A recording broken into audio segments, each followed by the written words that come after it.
Bismillahirrahmanirrahim. Welcome to Medical Medics. Today our topic of our discussion is positional changes of the kidneys.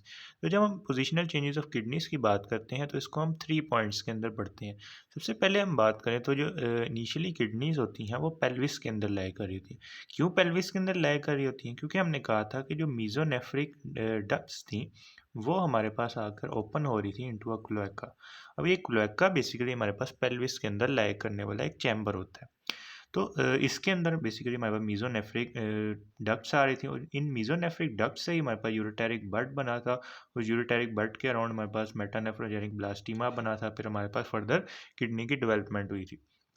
तो initially हमारे पास pelvis वाले reason के अंदर लाई कर रही होती है किडनी। उसके बाद क्या होता है कि जो बॉडी हमारे होती है, बॉडी कर्वेचर्स की हमारे पास डेवलपमेंट होती है। उसके अलावा जो हमारे पास विसरास प्रेजेंट होते हैं पेल्विस के अंदर और लंबा रीजन के अंदर, उनकी डेवलपमेंट की वजह से क्या होता है कि ये ऊपर की तरफ असेंड करने लग जाती है, यानी किडनीज ऊपर की तरफ असेंड करके आ जाती हैं इनटू द एब्डोमेन। नेक्स्ट जो पॉइंट आता है वो आता है कि इनिशियली ये प्रेजेंट होती है एक दूसरे के करीब, यानी ये एक दूसरे के करीब प्रेजेंट होती हैं और जब ये ऊपर एब्डोमेन की तरफ जाती हैं तो ये एक दूसरे से दूर होने लग जाती हैं। आखिरी जो पॉइंट आता है वो इसके हाइलम के बारे में। हाइलम बेसिकली हमारे पास एक पॉइंट होता है जहाँ पर रीनल आर्टरी, रीनल वेन और जो रीनल पेल्विस होता है वो निकल रहा होता है यहाँ से।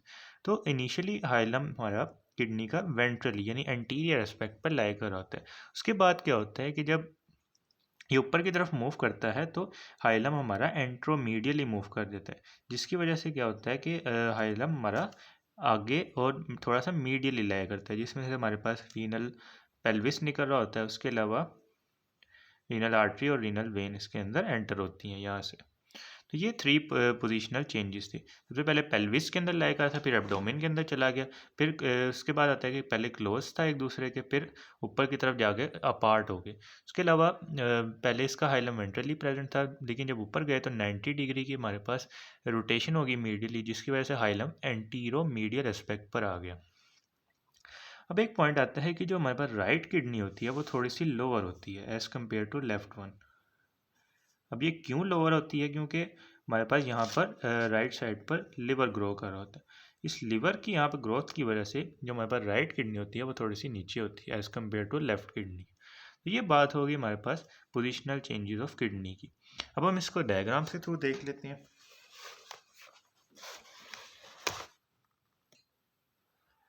बिन डायग्राम्स के अंदर हमें नज़र आ रहा है कि ये हमारे पास है क्लोएका। क्लोएका से हमारे पास आगे आगे ब्लैडर भी बनेगा, उसको भी देखेंगे अभी। तो क्लोएका के ऊपर हमारे पास है किडनीज। ये हमारे पास लाइक कर रही हैं पेल्विस वाले रीजन के अंदर। फिर ये ऊपर की तरफ असेंड करेंगी, ऊपर की तरफ असेंड करेंगी। उसके अलावा हम देख सकते हैं कि जो इनका हाइलम है वो एंटीरियर एस्पेक्ट पर लाइक कर रहा है, ऊपर की तरफ असेंड करती जाएंगी और ये हमारे पास आ जाएंगी इनटू द एब्डोमेन, यानी यहाँ पर। उसके अलावा बात करें तो कौन सा ऐसा फैक्टर है जो कि इसके असेंड को ऊपर की तरफ रोक रहा है, ये ना हो कि ये ऊपर की तरफ ही मूव करी जाए। तो यहाँ पे हमारे पास प्रेजेंट होते हैं सुप्रारीनल ग्लैंड। तो जो सुप्रारीनल ग्लैंड्स होते हैं ये इनके असेंड को ऊपर की तरफ रोक रहे होते हैं, यानी ये एक्ट करते हैं एज अ स्टॉपेज फैक्टर, यानी इसके ऊपर असेंड को रोक देते हैं यहाँ पर। तो ये हमने बात कर ली पोजिशनल चेंजेस ऑफ किडनी की। नेक्स्ट हम बात कर लेते हैं कि ब्लड सप्लाई में क्या क्या चेंजेस आते हैं। तो इनिशियली हमारे पास जो रीनल आर्टरीज होती हैं इनिशियली हमारे पास आती हैं कॉमन आइलिक आर्टरी से। कॉमन आइलिक आर्टरी से क्यों आती हैं? क्योंकि ये हमारे पास पेल्विस के अंदर प्रेजेंट होती है और जो कॉमन आइलिक आर्टरी होती है ये भी पेल्विस को ही सप्लाई कर रही होती है। तो इनिशियली हमारे पास ब्लड सप्लाई आती है कॉमन आइलिक आर्टरी से।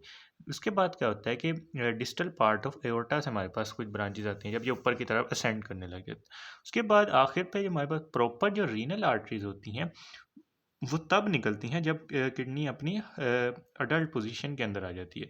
और जब ये अडल्ट पोजीशन के अंदर आती हैं तो ये वाली जो दोनों आर्टरीज थी, यानी कॉमन आइलिक आर्टरी से जो ब्रांचेस निकल रही थी और जो डिस्टल पार्ट ऑफ एओर्टा से ब्रांचेस निकल रही थी, ये दोनों क्या हो जाती हैं? ख़त्म हो जाती हैं।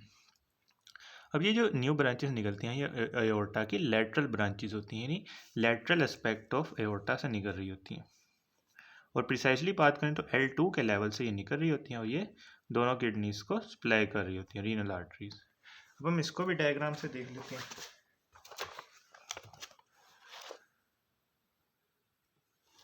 डायग्राम में हम देख सकते हैं कि इनिशियली ये ब्लड सप्लाई ले रहा है from the common iliac artery, common iliac artery से ले रहा है। फिर ये जब ये ऊपर की तरफ जाएगा तो ये डिस्टल पार्ट ऑफ एब्डोमिनल अयोर्टा से ले रहा है, और जब ये हमारे पास अडल्ट पोजीशन के अंदर आएगा तो ये लैटरल एस्पेक्ट ऑफ एब्डोमिनल अयोर्टा से ब्रांचेस लेगा, जिनको हम कहते हैं रीनल आर्टरीज।